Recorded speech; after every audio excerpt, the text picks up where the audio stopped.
Bonjour à toutes et à tous, bienvenue dans ce briefing. Alors un briefing un petit peu particulier aujourd'hui puisque c'est le 200e. Donc on a souhaité quand même marquer un peu le moment et c'était pour moi surtout l'occasion, en se retournant sur ces 200 événements, déjà de remercier tous ceux qui ont participé au quotidien à tout ça. Je pense à toutes les équipes de la Chambre, en particulier Sophia, Alina, qui sont toujours fidèles au poste pour assurer la technique, ce qui n'est pas toujours facile avec des micros qui marchent pas toujours, des liaisons un peu difficiles, des choses comme ça, mais elles ont toujours réussi à nous sortir du gouffre de l'abîme technique, et donc on les remercie infiniment pour ça.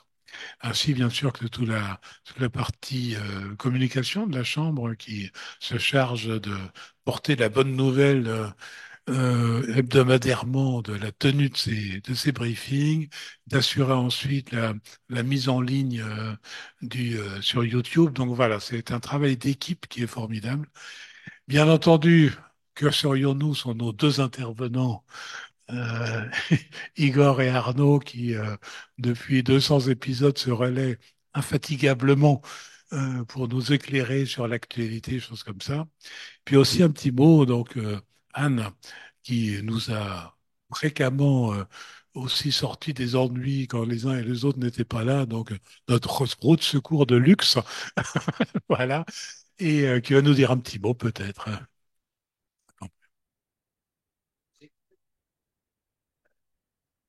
Oui, je voudrais dire un petit mot pour. C'est branché. Voilà. Voilà. Pardon. Je voulais juste dire un petit mot de remerciement, moi aussi, parce que au premier briefing, on était tous dans un état de sidération. Et je trouve que ça a été extrêmement important d'avoir ce rendez-vous, d'abord quotidien, ensuite bi-hebdomadaire, à présent hebdomadaire, parce que on avait l'impression de, ce n'est pas qu'une impression, c'était une réalité, c'est-à-dire qu'on avait une parole sensée, une parole réfléchie, une parole équilibrée, et on en avait véritablement bien besoin. En plus, on avait des informations qui étaient vérifiées. Je sais, enfin, j'imagine le travail qu'a représenté pendant ces 200 briefings, ces 200 briefings pour Igor et pour Arnaud Dubien, parce que ne serait-ce que, je vais prendre qu'un exemple le plus récent, l'intervention d'Arnaud la semaine dernière, entièrement consacrée au nouveau gouvernement. J'imagine le temps qu'il a fallu passer pour d'abord ramasser l'information et d'autre part pour la mettre en forme de telle sorte que ce soit d'une part pas ennuyeux, ce qui n'est pas évident a priori, et d'autre part qu'on y apprenne les choses et qu'on comprenne finalement la logique. Donc un immense merci aux deux présidents, puisque le président honoraire Emmanuel Quidé a eu tout de suite la réaction de créer ces briefings à partir de mars, début mars, même Le jour même, le jour même. Donc, j'ai même oublié, 24 février. février 2022. Et puis, Gilles qui a pris le relais ensuite. Donc, un grand merci et continuez, s'il vous plaît. Merci beaucoup, Anne. Voilà. Et n'oublions pas, bien entendu, Pavel, qui amène la touche nécessaire à la détente de ses propos, quelquefois un petit peu ardus. Alors, à Pavel nous salue tous, il est en voyage actuellement, donc voilà, ainsi d'ailleurs que le président honoraire qui a juré qu'il regarderait en direct, mais il est entre deux avions, donc c'est peut-être pas sûr que ce soit possible. Voilà, donc sans plus attendre, on va commencer alors avec un peu comme d'habitude Arnaud qui va nous parler des nouvelles intérieures et de l'économie, et puis suivi par Igor plus sur l'international, la diplomatie, choses comme ça. Donc après ton grand one-man show de la semaine dernière, alors que tu partages l'affiche aujourd'hui, Arnaud, mais nous te faisons Ce confiance. qui est doublement scandaleux, c'est-à-dire que je travaille et je partage l'affiche. C'est terrible. Euh, euh, Quelques nouvelles d'économie pour commencer. Alors, une première information qui est à la lisière de l'économie et de la diplomatie. Vous allez comprendre pourquoi.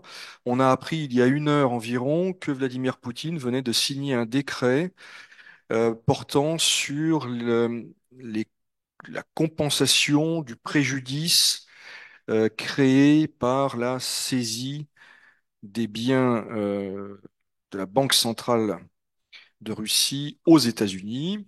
De quoi parle-t-on? Je rappelle que le 24 avril, le Sénat américain a voté un texte qui autorise le président Biden à confisquer les avoirs de la Banque centrale de Russie. On parle d'environ 5 milliards de dollars.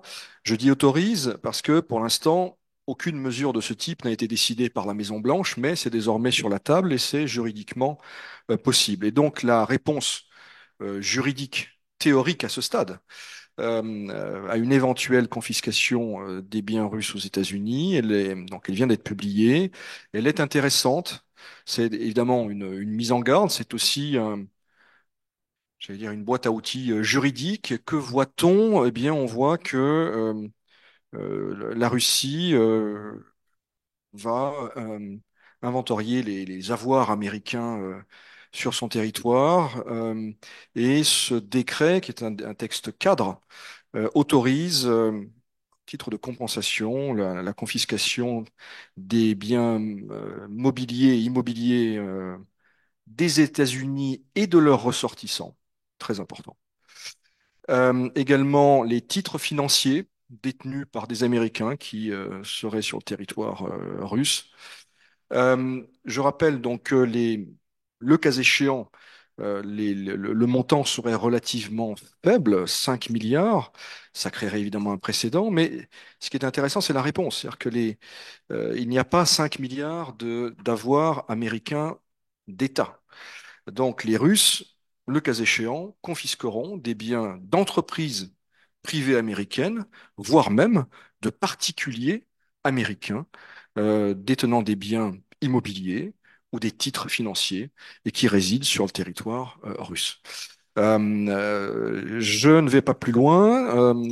Je signale simplement qu'Igor, dans son propos, je le sais, va parler du volet européen qui est assez différent, qui est traité en tout cas de façon différente pour l'instant au niveau politique.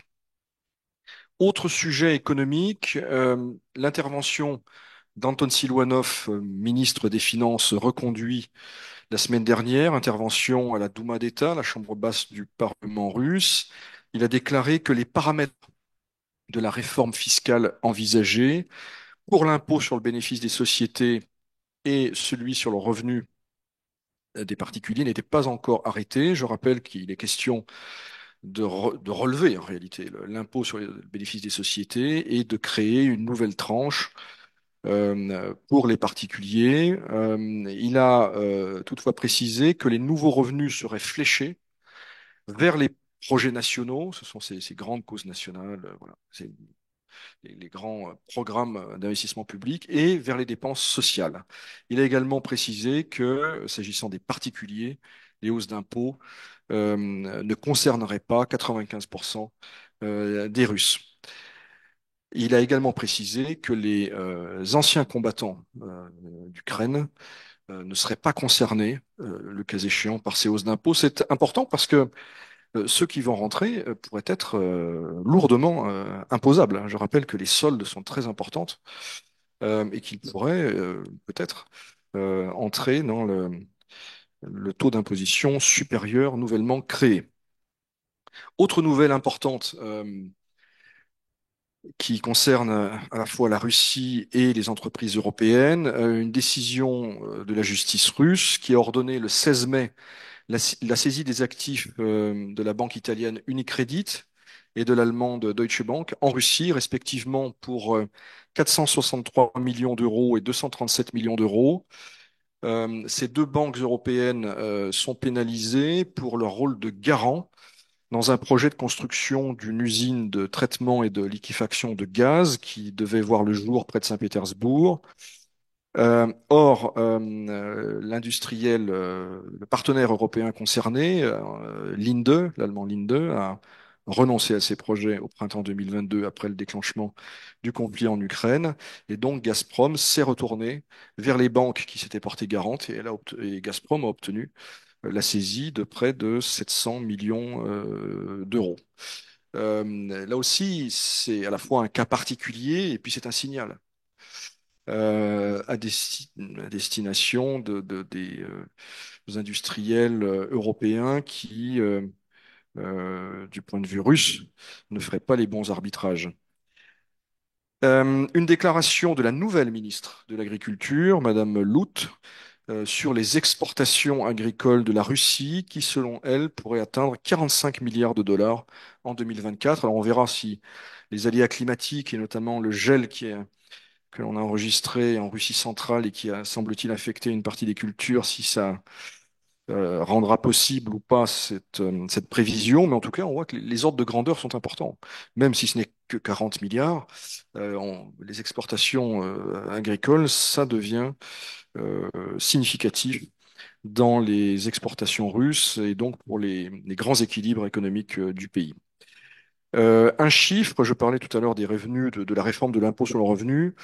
Le salaire moyen en Russie, d'après Eurostat, s'élevait en février 2024, donc il y a 3 mois de cela, ce sont des statistiques trimestrielles, à 78 400 roubles. Et ce qui n'est pas inintéressant, ça fait à peu près 800 euros, mais surtout, c'est 20% de plus qu'en février 2023. Donc on voit les salaires sont tirés à la hausse par le manque de main-d'œuvre en particulier.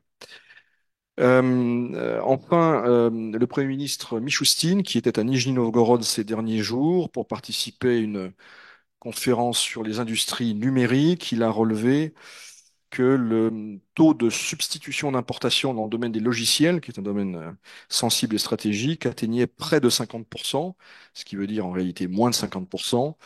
Ce qu'il faut retenir aussi, c'est la déclaration du patron de Severstal, Alexei Mordachov, qui s'est exprimé en faveur de la constitution d'un consortium national où les industriels créeraient une sorte de pot commun technologique pour élaborer une alternative aux solutions jusqu'ici proposées par l'allemand SAP, qui était très présent en Russie et qui est parti à la suite du déclenchement du conflit en Ukraine.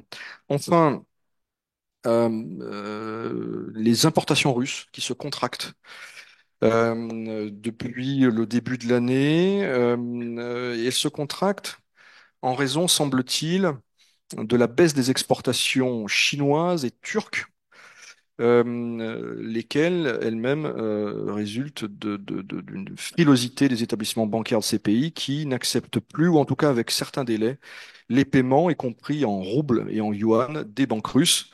Les établissements bancaires chinois et turcs craignent des sanctions secondaires américaines. Alors, la presse anglo-saxonne nous révèle par ailleurs que des circuits de contournement sont déjà en train d'être mis en place, avec notamment des courtiers financiers à la frontière russo-chinoise. Bon, on peut penser que c'est un phénomène passager. On peut imaginer sans beaucoup d'efforts que le sujet était à l'ordre du jour des discussions entre les présidents Poutine et Xi Jinping la semaine dernière. Mais évidemment, ces stratégies de contournement, elles ont un coût, hein, et les estimé entre 5 et 7%. Donc ça, évidemment, euh, les importations russes, en plus des nouveaux circuits logistiques, doivent désormais absorber le coût euh, d'intermédiaires financiers qui se substituent aux banquiers défaillants, si j'ose dire.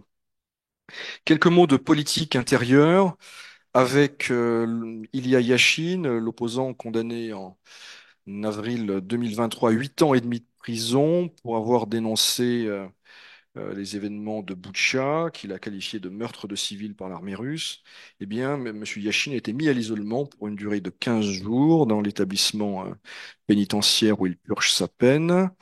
Autre nouvelle dans le même registre, M. Maslov Anatoly, qui est un scientifique de 77 ans, travaillant sur les armes hypersoniques, a été condamné à 14 ans de prison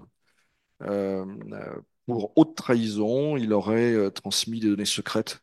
Certains disent à la Chine, d'autres à l'Allemagne. Ce n'est pas le premier scientifique russe travaillant spécifiquement sur les systèmes hypersoniques qui est condamné. Il y en a au moins trois ou quatre ces derniers mois. Donc c'est un sujet sensible et le FSB est très actif manifestement sur ces dossiers. Dans un registre politique plus classique, il se passe des choses à la Douma d'État, alors dans la vie des partis politiques, notamment de Russie Juste pour la vie, qui est historiquement une formation de centre-gauche, qui aujourd'hui, ne sait pas très bien où elle se situe. Est-ce que c'est une formation ultranationaliste? En tout cas, elle est toujours dirigée par Monsieur Mironov, et elle a décidé d'évincer le président de la commission sur les nationalités à la Douma d'État, M. Simigin. Pourquoi? Parce qu'il était en conflit avec des blogueurs militaires depuis quelques mois. Il avait critiqué, un peu imprudemment, semble-t-il, la vaillance des soldats russes, ou plutôt l'absence de vaillance des soldats russes comparée aux éléments tchétchènes déployés en Ukraine. Et donc, ce qui lui a valu des critiques répétées de la part des correspondants militaires russes, et ce qui lui a valu donc son poste à la Douma. Dans un registre plus sociétal, mais c'est important, de mon point de vue en tout cas, on a appris qu'à la rentrée universitaire 2025, donc dans 18 mois, ce qu'on appelle en Russie le baccalauréat, qui correspond en fait à une licence ou à un bachelor, disparaîtra des cursus en Russie. C'est important, pourquoi? Parce qu'il s'agit de la conséquence de la rupture de l'enseignement supérieur russe avec le processus de Bologne. Rupture décidée, là encore, à la suite du déclenchement de la guerre d'Ukraine et actée par un décret présidentiel l'année dernière. Euh, Dernière petite nouvelle, enfin j'en ai encore deux, si j'ai encore deux. Monsieur Boris Titov, qui est le médiateur en charge des droits des entrepreneurs depuis 2012, qui a longtemps dirigé le Parti de la croissance, qui également était à l'origine d'une des confédérations patronales en Russie.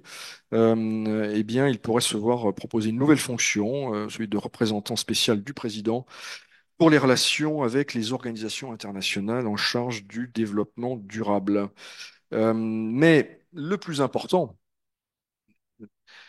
ces derniers jours, c'est la purge, il faut appeler un chat, qui a lieu au ministère de la Défense, post-Shoigu. On assiste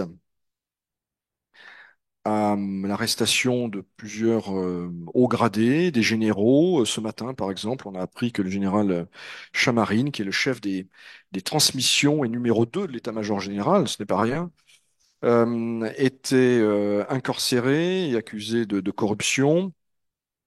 Il y a eu avant-hier le général Popov, ex-commandant de la 58e armée, euh, qui avait été relevé de son commandement à l'été 2023 après avoir critiqué Shoigu. Il y en a d'autres. Il y a aussi deux vice-ministres, Krivoruchko et Salikov, que l'on dit proches de Shoigu et que l'on dit en partance, alors en partant soit pour la retraite, soit pour le juge d'instruction, on verra. Euh, mais voilà, le ministère de la Défense, depuis le départ de Shoigu et la nomination de Belousov, est traversé par voilà, par une purge, par un grand coup de balai, qui s'inscrit dans la démarche politique qui a présidé à la nomination de Belousov. Il s'agit de rationaliser les dépenses, ce qui veut dire en termes moins choisis, de lutter contre la corruption, qui était importante et c'était de notoriété publique. Donc les têtes commencent à tomber. On verra jusqu'où ça ira, mais ça peut aller loin dans le sens où il y a une obligation de résultat et les résultats seront visibles. Encore une fois, on peut penser que le Kremlin, M. Mantourov, M. Belousov ont des objectifs chiffrés très clairs. Les usines vont devoir produire plus à budget constant. Et donc, les premières marges qui sont rabotées, ce sont celles des hauts gradés qui, ces dernières années, avaient pris, on va parler très pudiquement, de très mauvaises habitudes. Voilà, cher président, ce que je pouvais dire aujourd'hui sur l'économie et la politique russe. Merci beaucoup. Alors, on avait justement un certain nombre de questions sur sur cet aspect un coup de balai au ministère. Est-ce que ça a aussi un aspect de communication à qui ça s'adresse? Est-ce que c'est une lutte de pouvoir? Est-ce que c'est, comme tu l'expliquais, une question de résultat très, très typique et que les marges à trouver sont sur la corruption? Ou est-ce que c'est aussi des messages qui se passent, mais à qui? À la société, aux militaires, à tout le monde? Oui, il y a les deux. C'est-à-dire que, évidemment, je dirais, pour une fois, ce n'est pas que de la communication. Il ne s'agit pas, comme ça a pu être souvent le cas en Russie depuis 30 ans, une réattribution d'un flux financier à un autre acteur. Là, je pense qu'il y a vraiment un impératif très clair, hein. Poutine l'a laissé entendre. Il n'est pas question d'aller vers les 13% du PIB affectés à la défense de l'époque soviétique. Donc là, on est autour de 8 défense plus sécurité. C'est finançable, c'est tenable, mais il n'y aura pas de changement d'ordre de grandeur. Donc il va falloir faire plus, plus vite et mieux à budget constant. Euh, euh, donc ça, c'est la première chose. Ce n'est pas que de l'affichage. Ça symbolise un changement de cap, mais un changement de cap qui a besoin de symboles. Et le symbole, ce sont ces généraux, généralement proches de l'ancien ministre. Euh, euh, et ça, évidemment, c'est un message adressé à la troupe, à la société et aux élites au sens large. Ce qui est intéressant, c'est le cas d'Ivan Popov, parce que lui, il a été, ça a surpris. Pourquoi? Parce qu'il n'était pas proche de Shoigu, au contraire, il l'avait critiqué. On le disait proche de feu Prigojine.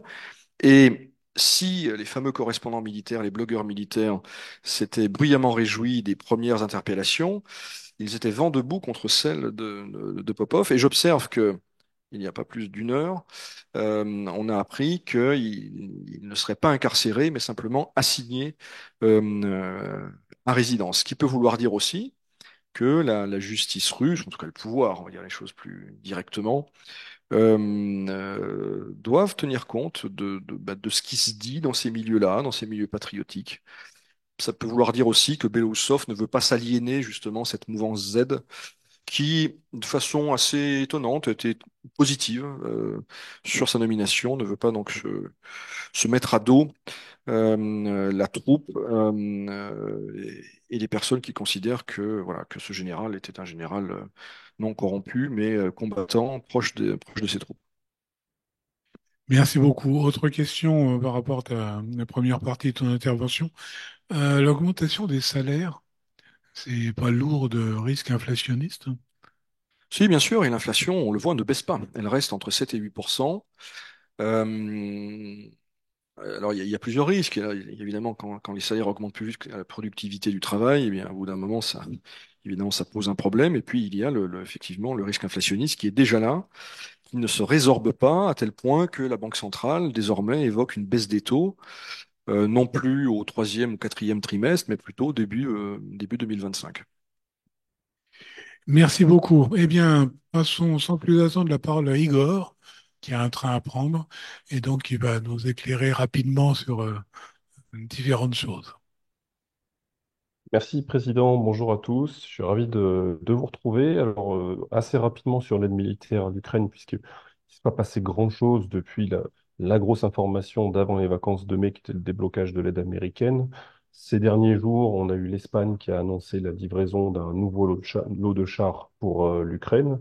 Mais le gros sujet, le gros problème, ça reste les munitions, plus spécifiquement les munitions pour la défense antiaérienne ukrainienne hein, qui s'épuisent trop vite manifestement. Alors certains évoquent des scénarios pour essayer de compenser ces problèmes, en tout cas d'alléger cette difficulté posée aux Ukrainiens, notamment du côté de la Pologne. On réfléchit finalement à ce que la défense antiaérienne polonaise eh bien, joue un rôle et essaye d'intercepter au-dessus du territoire ukrainien des munitions russes dirigées contre l'Ukraine. Alors pour l'instant, ce sont des idées sur lesquelles on réfléchit, il n'y a rien de décidé, mais ce sont des idées qui font leur chemin et qu'il faudra surveiller de près, puisque évidemment, là encore, on voit, comment dirais-je, le spectre, j'allais dire, de la cobelligérance, en tout cas le risque d'aggravation de cette cobelligérance et avec tous les scénarios d'escalade possibles, hypothétiques, qui peuvent arriver ensuite dans son sillage. Arnaud l'évoquait, l'actualité du côté des relations entre la Chine et la Russie, puisque Vladimir Poutine s'est rendu pour une visite d'État en Chine qui a duré 2 jours. Alors, moi, je vais surtout me focaliser sur les aspects diplomatiques des accomplissements de cette visite. On a vu, en tout cas, on a cherché à nous montrer la grande connivence qui semble exister entre les deux chefs d'État. On a vu des accolades assez inhabituelles entre les deux leaders. Et donc, on a surtout pu lire eh bien, la déclaration commune qui a été publiée à l'issue de cette visite, qui est assez longue, mais assez intéressante, puisqu'elle résume finalement assez bien, au-delà des connivences qu'on a voulu nous montrer, eh bien, les convergences politiques qui existent entre les deux pays, notamment en ce qui concerne l'interprétation de ce que devrait être l'ordre mondial, d'une part, mais également l'interprétation que font les deux chefs d'État du rôle joué par les États-Unis dans cet ordre mondial. Et vous en doutez bien, c'est un rôle qui est perçu négativement, hein. Les États-Unis sont qualifiés, en tout cas, on dit dans ce document que les États-Unis souhaitent rompre l'équilibre stratégique, notamment à travers leur projet de bouclier antimissile qu'ils déploient un peu partout à travers la planète et dans l'espace. Et là, ça rappelle non seulement un sujet de préoccupation très important pour les Russes évoqué depuis une quinzaine d'années, si ce n'est plus, mais qui est devenu un sujet également pour d'inquiétude stratégique pour les Chinois plus précisément ces derniers mois. On parle également d'ordre financier, d'intégration régionale, donc un grand panorama sur les affaires du monde, j'allais dire, et qui met en lumière évidemment des convergences assez intéressantes. Les deux pays critiquent évidemment ce qu'ils qualifient de stratégie de double endiguement à laquelle se livreraient les États-Unis à leur égard, un endiguement contre la Russie, un endiguement contre la Chine. Et pour ce qui concerne plus spécifiquement le conflit en cours en Ukraine, eh bien, il faut se reporter au point 9 de cette déclaration. Et là, on voit aussi des choses assez intéressantes. Alors, c'est un point qui est assez court, hein, contrairement aux autres, mais néanmoins, on voit que les deux leaders soulignent le fait que la résolution de ce conflit passera par l'intégration et la prise en compte, je cite, des causes profondes qui ont conduit à l'éclatement de ce conflit, premièrement, et deuxièmement, que régler ce conflit passera également par la prise en compte de la notion d'indivisibilité de la sécurité. Et là, c'est quand même deux arguments fondamentaux que les Russes mettent en avant systématiquement et très régulièrement dans toute cette affaire. Et en ce qui concerne l'indivisibilité de la sécurité, en réalité, c'est un débat avec l'OTAN et avec les Occidentaux qui existent depuis des décennies, hein, et qui se heurtent à un autre principe que j'avais pu évoquer dans des séminaires précédents, qui est celui de la liberté d'adhérer à des blocs et d'adhérer à des alliances militaires en fonction des intérêts souverains des États. Et évidemment, là, on a deux principes des relations internationales qui, eh bien, quelque part, se contredisent, ou en tout cas se télescopent. Euh, néanmoins, à côté de ces convergences que j'évoque, il faut aussi se reporter à la conférence de presse qui a eu lieu entre les deux pays. Et là, en revanche, on voit quand même des petites divergences, ou tout du moins des interprétations différentes, hein, évidemment, de la situation, notamment en Ukraine, puisque Xi Jinping a rappelé lors de la conférence de presse, et bien que, en ce qui concerne l'Ukraine, la Chine restait attachée au principe de souveraineté des États et d'intégrité territoriale. Et ça, c'est quelque chose qu'on retrouve dans le projet chinois de règlement de la crise que j'avais analysé ici il y a quelques mois. Et donc, c'est pas surprenant que que Xi Jinping en reparle. Et d'autre part, évidemment, il n'est plus question, en tout cas, on ne parle plus de partenariat illimité ou sans limite entre les deux pays, hein. C'est une expression qu'on ne lit plus, qu'on n'entend plus, et qu'on avait entendu la dernière fois à l'aube du déclenchement de l'opération spéciale, hein, en février 2022, lorsque les deux hommes s'étaient rencontrés. J'en viens maintenant effectivement aux avoirs russes gelés et à leur sort du côté de l'Europe, tout du moins, puisqu'à Bruxelles, la décision a été prise d'utiliser les profits, les bénéfices générés par ces avoirs russes gelés pour l'Ukraine. Et donc, je rappelle qu'on parle d'environ 200 milliards d'avoirs de la Banque centrale russe, 200 milliards d'euros, hein, donc gelés sous juridiction européenne, dont 180 milliards, donc l'immense majorité, qui sont bloqués chez la société Euroclear, une société belge qui est spécialisée dans la gestion des fonds d'investissement, la gestion des services de dépôt et des règlements, etc. Et donc, ce qui va se passer, eh bien, ce sont que les bénéfices générés par ces 200 milliards, principalement du côté d'Euroclear, eh bien, vont être réattribués à l'Ukraine. Alors, les Européens tablent sur 3 milliards d'euros d'ici la fin de l'année, et entre 15 et 20 milliards d'euros d'ici 2027. 90% de cette somme sera versée à des fins militaires, pour l'aide militaire, tandis que 10% devrait aller, alors via le Facilité pour la paix européenne, hein, je reviens pas là-dessus, et 10% qui devraient servir à des projets de reconstruction. Toujours dans la même actualité, les ministres des Finances et les gouverneurs des banques centrales des pays du G7 se réunissent en Italie en fin de semaine, demain et samedi, et vont essayer d'adopter une ligne commune à l'égard de ce qu'il convient de faire de ces avoirs russes gelés, et notamment, une autre idée qui fait son chemin, eh bien, ce serait finalement de garantir des prêts pour l'Ukraine à l'aide de ces bénéfices qui sont générés et qui vont être générés dans les années à venir, hein, a priori, étant entendu qu'à Bruxelles, on a également indiqué qu'il était hors de question que ces bénéfices soient remboursés à la Russie sous quelque forme que ce soit, y compris lorsque les sanctions seront levées, hein. C'est un texte qui a été publié au journal officielle de l'Union européenne. D'ailleurs, je note je relève qu'on évoque la levée des sanctions, même si c'est pour expliquer qu'on ne remboursera jamais cet argent qui sera transféré à l'Ukraine, hein, qui est considéré comme perdu pour la Russie. Et une autre nouvelle nous amène du côté du Golfe avec la visite du roi du Bahreïn aujourd'hui à Moscou. Alors, c'est intéressant de relever parce que le roi de Bahreïn s'est rendu en tout à 3 reprises en Russie depuis les 20-25 dernières années, donc en 2008, 2016 et donc maintenant en 2024. Il va poursuivre son périple en Chine. Alors évidemment, il a été question de relations bilatérales, mais le roi de Bahreïn, lors de son entretien avec Vladimir Poutine, a également suggéré qu'une conférence pour la paix soit organisée à Bahreïn. En tout cas, il a fait savoir la disposition à accueillir ce type de conférence au Bahreïn, si jamais ça pouvait contribuer au règlement du conflit. Voilà, Gilles, je m'arrête là pour aujourd'hui. Merci beaucoup, ben, plein d'informations intéressantes. Alors, on a plusieurs questions sur des domaines un peu différents, notamment sur l'Iran. Est-ce qu'il y avait des officiels russes et de quel niveau aux obsèques de Raïssi?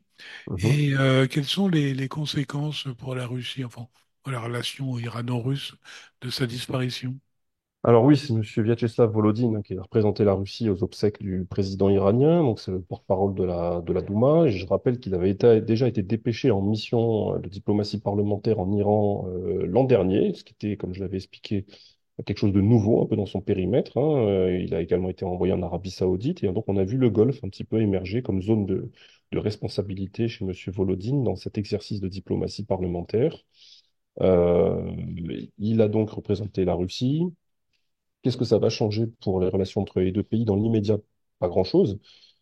Sur le fond, je ne m'attends pas à des changements majeurs. Il y aura évidemment une élection qui doit être convoquée sous 50 jours. On sait que ces dernières années, les élections présidentielles en Iran ont pu donner lieu à des mouvements, des perturbations en Iran, hein. Le plus fort était évidemment à la fin des années 2000 avec ce qu'on appelait la révolution verte, lorsque c'était M. Ahmadinejad qui était évidemment aux affaires. Mais donc là, il faudra évidemment surveiller si jamais ce moment électoral en relance quelque part les perturbations qui sont quand même régulières en Iran au cours des 24-36 derniers mois, hein, surtout dans les villes, les provinces, villes de provinces iraniennes.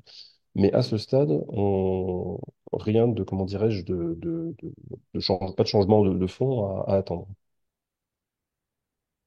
Alors, Juste ajouter effectivement que le président Poutine a eu un entretien avec le président iranien par intérim, lequel, mais je pense que le contrôle d'Igor, a déjà eu à traiter des dossiers russes ou liés à la Russie, puisqu'il était en charge notamment des dossiers caspiens, des dossiers logistiques. La Russie a, de ses propres déclarations, perd un ami, hein, à la personne de Raïssi, mais n'est pas inquiète du profil de son successeur probable. alors, on pose aussi la question, par exemple, le président Poutine est en visite pour 2 jours à Minsk. Euh, c'est chez nous. Oui, et donc, quelle est la question? Et donc, quels sont enfin, quel est le sujet, quel est le, le but de cette visite? Ça a une importance ou c'est juste de bon voisinage? Non, bah, ils se rencontrent quand même régulièrement et de plus en plus régulièrement et dans des formats parfois assez différents, hein. On les a vus à Saint-Pétersbourg, par exemple. On les voit à Moscou. Bon, là, ce sera à Minsk. Et évidemment qu'il y a, à mon avis, beaucoup de sujets à discuter. Bon, on a vu que les Russes ont entrepris de nouvelles, comment dirais-je, nouvelles opérations en Ukraine récemment. Il se dit qu'il pourrait avoir une extension du front encore dans les jours ou les semaines qui viennent. Donc, évidemment que ça nécessite probablement un certain niveau de coordination avec le voisin biélorusse. Il se passe aussi des choses du côté bien de la mer Baltique avec un très gros exercice de l'OTAN qui s'est terminé récemment. Visiblement, les Russes ont des idées concernant la modification de certaines frontières maritimes également en mer Baltique et dans le golfe de Finlande. Bon, c'est des choses qui peuvent toucher à la Biélorussie également. Donc voilà, je pense qu'il y a pas mal de choses à voir de ce côté-là, mais je note qu'ils se rencontrent de plus en plus fréquemment et j'ai l'impression qu'il y a une sorte de gestion en mode, comme on dit, en mode, un petit peu en mode manuel ou au fil de l'eau, des gros sujets régionaux, sécuritaires et évidemment bilatéraux. Et il y a une nouvelle a surpris, et peut-être que Igor d'ailleurs a des choses à nous dire là-dessus. Le changement du chef d'état-major de l'armée biélorusse. On parlait beaucoup d'éventuels remaniements en Russie au sein de l'état-major. On voit que l'un des numéros 2 a été arrêté. Gerasimov, à ce stade, n'est pas inquiété et on le sait proche de Poutine et Poutine a été clair sur le sujet. Mais aujourd'hui, on a appris que Loukachenko avait changé son chef d'état-major. Donc il faudra voir si ça veut dire quelque chose ou pas. Alors, nos auditeurs fidèles nous demandent quid des frontières maritimes, semblant qu'il y a effectivement quelques décisions prises par le gouvernement russe sur la redéfinition des frontières maritimes. Bah, en fait, il y a eu une publication du côté du ministère de la Défense hier, qui depuis a disparu d'ailleurs, qui renvoyait à un projet de loi déposé donc auprès de la Douma de considérer la modification du tracé des lignes de base droite qui permettent la définition des eaux territoriales en fait, hein, russes dans le golfe de Finlande et au large de Kaliningrad plus spécifiquement. Ce sont des éléments qui ont été définis en 1985, hein, dans le sillage de la signature de la Convention de Montego Bay en 1982 sur le droit de la mer. Je vais pas trop m'appesantir là-dessus, mais qui ont donc été définis en 85. Et donc, il est dit dans ce texte qui depuis a disparu que manifestement, la réalité géographique aujourd'hui ne correspond plus à ce qu'elle était il y a maintenant près de 40 ans, notamment du fait des nouvelles technologies, les satellites, etc., qui permettent de faire des tracés beaucoup plus précis. Bon. Ce qui est important, c'est que si on modifie ces lignes de base droite, qui définissent, je le rappelle, la première zone maritime qui intéresse les États, à savoir les eaux territoriales, hein, comme les eaux intérieures, sur laquelle la souveraineté des États s'exprime pleinement dans tous les domaines, eh bien, en réalité, on modifie ensuite ce qu'on appelle la zone contiguë, 12 miles supplémentaires, et ensuite, il y a la zone économique exclusive. Donc, en réalité, ça engendre un certain nombre de changements dans la définition de tous ces espaces, hein, qui s'emboîtent un peu comme des poupées gigognes, si vous voulez. Euh, et donc, ça peut poser évidemment un certain nombre de questions. Alors, les Finlandais avaient tout de suite dit qu'ils allaient étudier les arguments mis en avant par les Russes, sachant que un certain nombre de mécanismes sont prévus par le texte de 1982 que j'évoquais avant, qui permet de revoir, de reconsidérer, de modifier ces tracés, hein. Tout est prévu, j'allais dire, dans ce texte. Il y a même un tribunal international du droit de la mer qui permet de porter devant les instances internationales des litiges, et ça, ce sont des choses qui sont faites régulièrement entre les États dans le cadre de ce texte-là.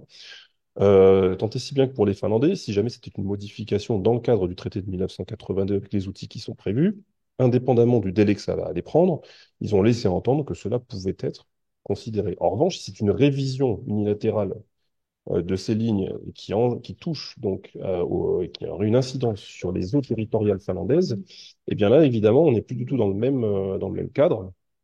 Et là, on rentrerait dans un contentieux, évidemment, très problématique. Pour l'instant, je l'ai dit, ce texte a disparu.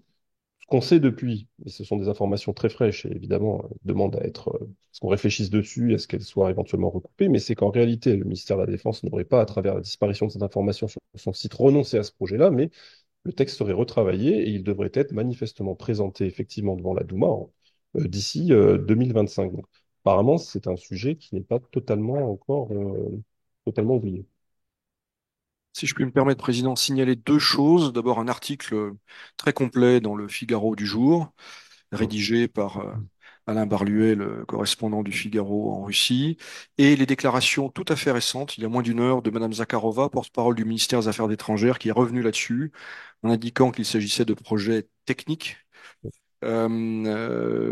Effectivement, et ce qui rejoint ce que disait Igor, il s'agit de revoir effectivement du fait de l'érosion, notamment des côtes. En tout cas, ce sont les arguments russes, et bien la réalité du littoral a changé, et de prendre en compte ça. Alors, les Lituaniens sont vent debout, apparemment les Finlandais sont un peu plus pragmatiques, mais on sent enfin, j'ai cru percevoir dans les propos de Mme Zakharova, pour une fois ces derniers temps, non pas une volonté d'en rajouter, mais au contraire comment dire, de circonscrire un petit peu le sujet. Mais à suivre. Merci beaucoup. Anne, je crois que tu voulais rajouter quelque chose sur la Russie-Biélorussie. Oui, quelque chose qui me paraît important, et je suis étonné que Igor n'en ait pas parlé, parce que, alors là, sans vouloir essayer de remplacer ou de faire concurrence à Pavel, que j'ai oublié de citer tout à l'heure, alors que j'aime beaucoup ses blagues vaseuses, il y a quand même un élément très important qui montre que les relations sont au beau fixe, à savoir que le président Loukachenko a suivi la parade du 9 mai avec son chien, un Spitz, et que Vladimir Poutine a eu un mot gentil pour le chien. Ça me paraît quand même un élément important et je regrette que ça n'ait pas été signalé. C'est Les vrai. vrais éléments de la diplomatie. Merci Merci Anne Anne. merci Anne de Euh, corriger effectivement cet oubli. une dernière question, on va finir là-dessus. Il semble qu'il y ait eu un accord entre l'Union européenne et la Moldavie, un accord de défense. Est-ce que ça a des conséquences et nos auditeurs s'inquiètent sur la possibilité de l'ouverture d'un nouveau front? Bah, l'ouverture d'un nouveau front, c'est un sujet en réalité qui est latent depuis le 24 février 2022, ou même depuis mars 2022, plus spécifiquement quand on a compris que l'opération spéciale allait durer, entre guillemets. Donc la Moldavie, la Géorgie, qui est aussi connu actualité aussi assez troublante et brûlante, le Caucase du Sud en général, font partie de ces zones, j'allais dire, un petit peu auxquelles on songe lorsqu'on songe à l'ouverture éventuellement d'un second front. Donc il y a un agenda qui continue de se dérouler entre Bruxelles et la Moldavie. Euh, L'Union européenne, d'ailleurs, souhaite engager les pourparlers en vue de l'adhésion, non pas de la Moldavie, mais de l'Ukraine, a lieu dès le mois de juin. Donc, on voit que on essaye de faire accélérer les choses. Alors, ça ne veut pas dire que cette adhésion, comment dirais-je, arrivera vite, hein. Probablement, d'ailleurs, le contraire qui va se produire. Mais je pense que c'est la suite du déroulement de cet agenda qui a été fixé par les derniers sommets européens auxquels auxquels on assiste. Avec toujours le problème de la Transnistrie, quoi qu'il arrive. Ah oui, ça, c'est sûr que c'est pas réglé pour l'instant. Et avec des élections importantes cet automne en Moldavie, avec, vu de Bruxelles, un risque d'alternance, entre guillemets, et qui voudrait dire en réalité un rebasculement dans la sphère russe. Donc le contexte interne en Moldavie est très tendu. Vous avez évoqué la Transnistrie, mais en ce moment c'est plutôt la Gagaouzie, Gagaouzi, ouais, absolument. où les Russes mettent le paquet, entre guillemets. On a une présidente de cette région autonome qui est minuscule, hein, mais qui est très active, qui vient souvent à Moscou, que, dit-on, les autorités moldaves pourraient arrêter la prochaine fois, voire même des choix de sa nationalité. Les Russes mettent de l'argent, hein. Il y a des prestations sociales régionales proposées par les autorités gagaouses qui sont financées via des cartes MIR distribuées à la population. Donc là, il y a un gros sujet. La Moldavie est perçue comme un élément fragile, et c'est vrai que c'est beaucoup d'observateurs ont considéré que c'était un État failli ou potentiellement failli. En tout cas, c'était le plus pauvre d'Europe avec l'Ukraine avant 2022. Et comme la Géorgie, par ailleurs, aujourd'hui, c'est un pays voilà, qui est, j'allais dire en première ligne, non, en première ligne, c'est l'Ukraine, en second front, en seconde ligne de l'affrontement géopolitique russo-occidental. Là, pour l'instant, avec des outils non militaires. Mais très clairement, la Moldavie et la Géorgie font partie de ces États qui sont tiraillés entre ces pôles d'attraction concurrents et aujourd'hui en conflit pratiquement ouvert. Merci à tous les deux pour tous ces éclaircissements. Dans mes remerciements du 200e briefing, j'oubliais presque l'essentiel, bien, c'est vous, nos auditeurs, qui nous accordez votre fidélité depuis tout ce temps, avec beaucoup de questions, avec beaucoup d'attention. On a énormément de retours très positifs qui nous font chaud au cœur, qui nous permettent et qui nous encouragent à continuer. Voilà. Donc, merci infiniment à tous et nous nous retrouvons dès jeudi prochain pour le 201e briefing. Bonne journée à tous, bon week-end et comme toujours, la CCI France-Russie se tient à vos côtés. Tenez bon.